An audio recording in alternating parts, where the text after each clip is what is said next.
जम्मू कश्मीर के जिला पुंछ के शाहपुर सेक्टर में कल पाकिस्तानी गोलाबारी के नतीजे में 15 साल का जहांगीर अहमद जख्मी हो गया।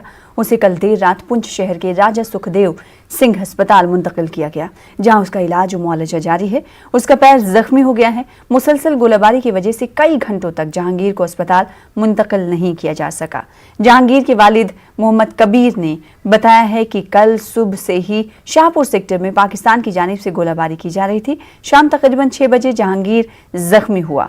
पाकिस्तानी फौज की नापाक हरकत का सिलसिला जारी है। जिला पुंछ के ही मिंढर सब डिवीजन में पाकिस्तान ने हिंदुस्तान की फौज चौकियों को निशाना बनाने के साथ साथ रिहायशी इलाकों को कल रात निशाना बनाया। इस इलाके में गोलाबारी का सिलसिला आज सुबह 4 बजे तक चलता रहा। हिंदुस्तानी फौज की तरफ से जबरदस्त जवाबी कार्रवाई की गई, जिसके एक्सक्लूसिव विजुअल्स न्यूज़ 18 उर्दू के पास मौजूद हैं। पाकिस्तानी दरअंदाजों को सरहद पार कराने के लिए ऐसी हरकत अंजाम दे रहा है। पाकिस्तान की तरफ से ऐसी कोशिशें की जा रही हैं। कल पाकिस्तान ने शाहपुर केरनी कस्बा और बालाकोट सेक्टरों में बिलाइश्ताल शेलबारी की। सर, हमारे जो बच्चा था ये तकरीबन 15 मीटर दूर था घर से।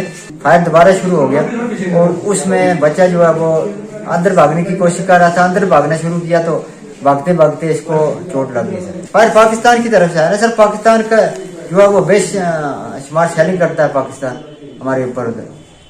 पाकिस्तान की ओर से फायर जो हो रहा था उस फायर में जख्मी हुआ है। 15 साल का बच्चा हमारे पास आया है। इसकी लेफ्ट लेग में बिल्कुल नीचे इंजरी है।